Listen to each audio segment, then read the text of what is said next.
Assalamualaikum warahmatullahi wabarakatuh. Pada saat ini saya akan menjelaskan bagaimana menentukan posisi dengan baringan 4 surat.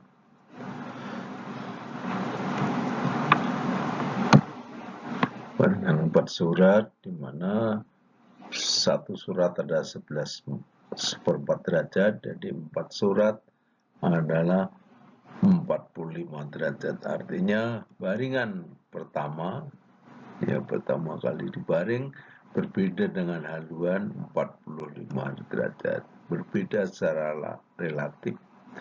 Baringan berbeda 45 derajat dengan haluan sejati. Baringan kedua berbeda 90 derajat. Sehingga baringan 45 derajat dan 90 derajat berbeda terhadap haluan sejati.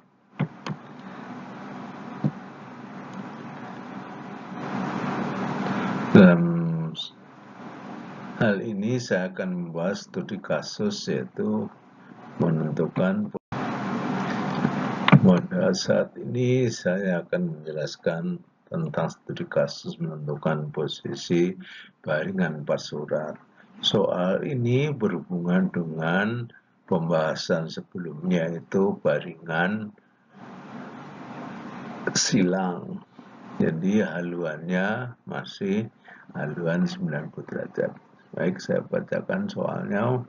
Kemudian pada Molem 2 menentukan posisi sejati kapal dengan membaring satu buah benda dengan waktu yang tidak bersamaan, yaitu pada pukul 12.45 dibaring menara suar C10S 70M 22M. Selang 10 sekon 70 meter tinggi menara 22 mil jarak tampak, yaitu suar yang ada di Tanjung Awar-Awar dengan baringan pedoman 3 133 derajat. Dan pada pukul 13.15 dibaring kembali suar tersebut dengan baringan pedoman 4 178. Dari soal sebelumnya diketahui HS-nya 90 derajat, deviasinya 1 derajat timur. Variasinya juga 1 derajat timur yang berasal dari peta. Kemudian ditanya berapakah BS 3, BS 4, kemudian posisi S2 pada pukul 13.15.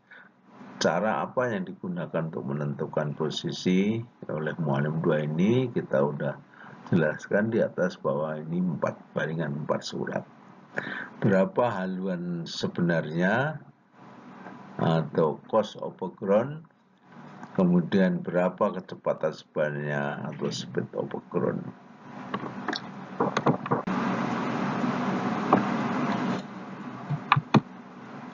Cara menjawabnya sebagai berikut. Kita tulis dulu, diketahui pukul 12.45 dibaring suar di Tanjung Awar-Awar, yaitu BP3 133 derajat. Kemudian pukul 13.15 dibaring suar tersebut dengan BP4 178 derajat. Diketahui deviasi 1 derajat timur. Ini berasal dari soal sebelumnya karena belum merubah haluan. Jadi deviasinya masih tetap sama. Kemudian BS3 sama dengan BP3 tambah semir sama dengan 133 derajat ditambah 2 derajat sama dengan 135 derajat. Kemudian BS4, BP4 ditambah semir 178, 2 tambah 2 derajat sama dengan 180. Jadi perbedaan antara HS, ya, S-nya 90 dengan BS3 atau BS yang pertama dilakukan adalah 135 dikurang 90 sama dengan 45. BS yang keempat atau BS yang kedua adalah 180 kurang 90, jadi bedanya 90 derajat, maka disebut dengan baringan 4 surat. 4 surat adalah satu surat 11/4 kali 4 sama dengan 45. Itu mengapa disebut baringan 4 surat. Kemudian gambar, kita gambar baringan.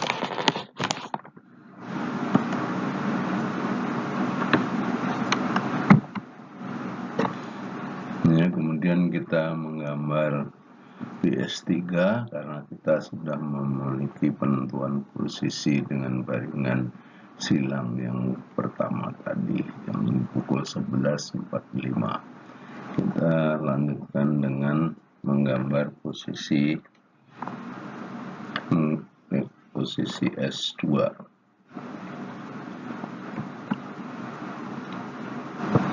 Caranya sama, yaitu letakkan Mr. Jajar pada mawar pedoman.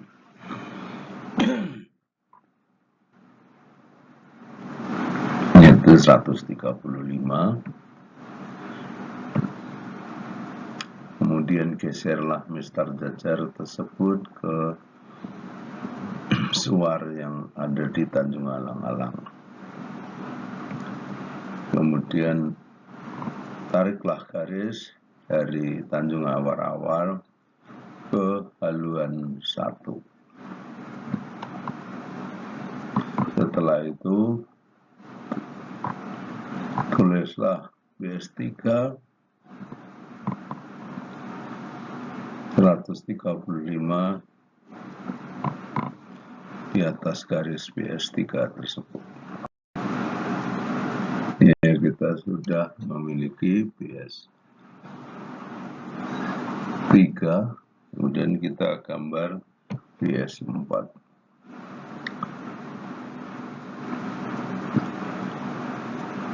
Kemudian letakkan Mr. Jajar sama dari tadi, kita letakkan Mr. Jajar 180 derajat. Kemudian Mr. Jajar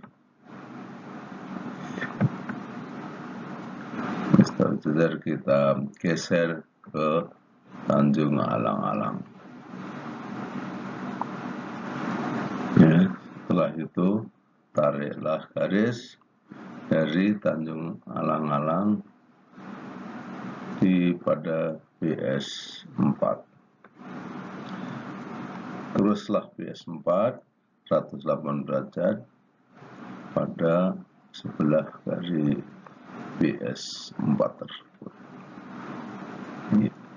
Maka kita telah memiliki perpotongan antara PS4, PS3 dan memiliki PS3 dan PS4. Kemudian kita akan mencari pergerakan kapal. Tentukan posisi S3.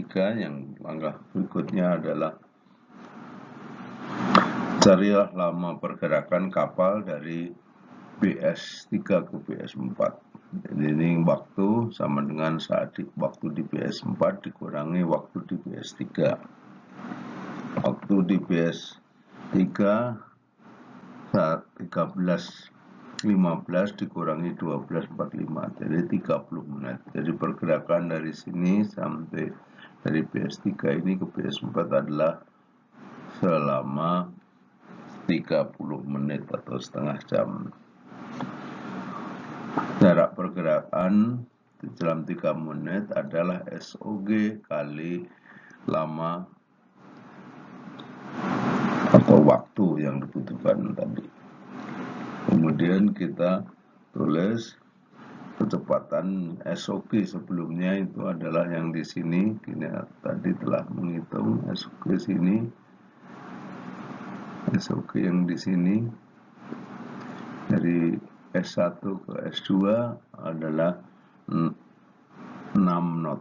Jadi 6 knot kali lama pergerakan 30 menit atau setengah jam, jadi sama dengan 6 dibagi 2 sama dengan 3 mil. Jadi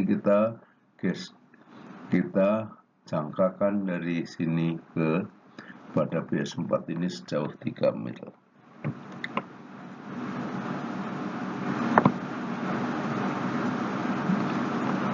Ya, kita jangkakan sejauh 3 mil dari sini ke sini. Kemudian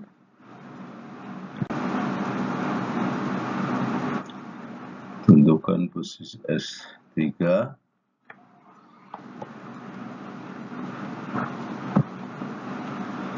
Ukurlah jarak dari 3 mil dengan jangka pada skala lintang. Kemudian ukur 3 mil itu dari Tanjung Awar-Awar searah dengan BS 4. Ini 3 mil dari sini diukurkan sini. Kemudian diberi tanda. Ya, diberi tanda. Itu adalah posisi S2. Ya, kita sudah memiliki posisi S2. Kemudian kita tentukan lintangnya.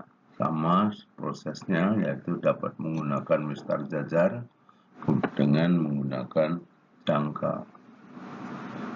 Pakai mistar jajar seperti ini sehingga memotong di garis dulu, di garis 6 derajat 40, kemudian geser ke bawah. Kenapa harus ditaruh di 640? Karena untuk sejajarkan garis ini dengan 640.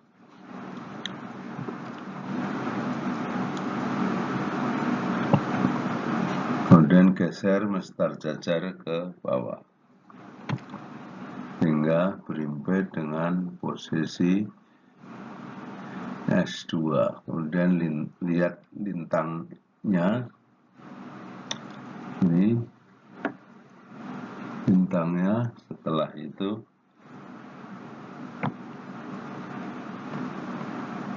ya, lintangnya ini 6 derajat 43,0 selatan.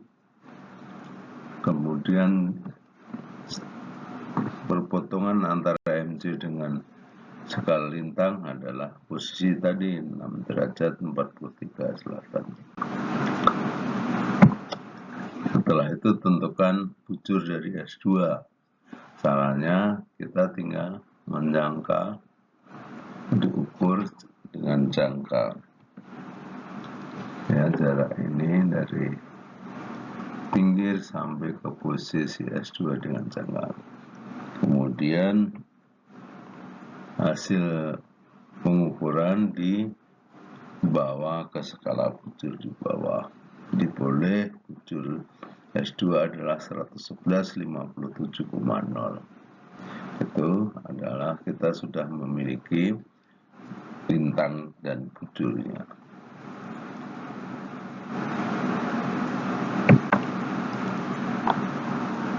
Kita sudah memiliki lintang dan bujurnya, kemudian kita tulis posisinya. Tulis S2 dulu, kemudian waktu, kemudian lintang dan bujurnya. Lintang dan yang terakhir bujur. Maka kita sudah memiliki posisi S2. Berikutnya kita menghitung speed of background 2, yaitu dari S1 sampai ke S2. Caranya letakkan mistar jajar, ya, kemudian tariklah garis dari S1 ke S2, S1 ke S2.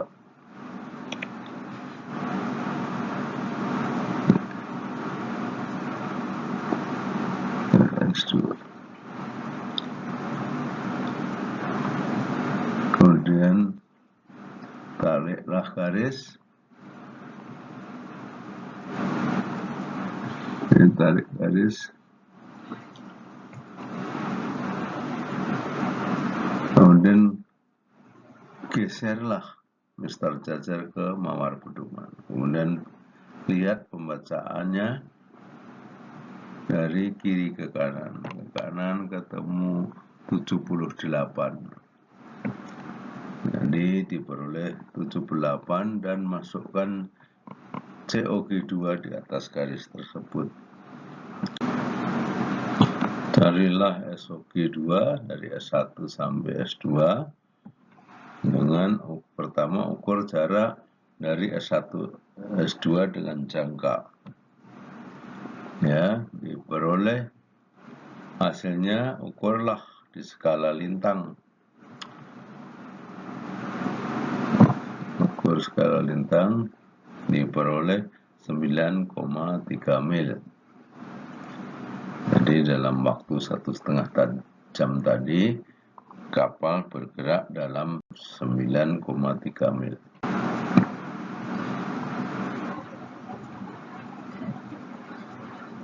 Kemudian carilah S2 itu jarak D sama dengan S1 dari sampai dengan S2 dibagi waktu. Kemudian waktu tempuh sama dengan atau T, waktu di S2 dikurangi waktu di S1. 13, 15 dikurangi 11, 45. Sama dengan 1 jam 30 menit. SQ2 sama dengan D dibagi T. Jarak dibagi waktu 9,3 dibagi 1,5 jam atau 1 jam 30 menit ketemu 6,2 mil per jam atau 6,2 knot. Jadi SOG2 adalah 6,2 knot. Maka selesailah kita telah mencari posisi S2 ini diperoleh TOG-nya 78 dan SOG-nya 6,2 knot. Baik, kita akan selanjutnya melanjutkan dengan menentukan posisi dengan baringan geseran. Sampai jumpa pada pertemuan berikutnya. Saya ingatkan lagi, pertemuan ini ada 4 sesi, yaitu baringan silang, baringan 4 surat, baringan geseran, dan yang terakhir baringan istimewa sudut berganda.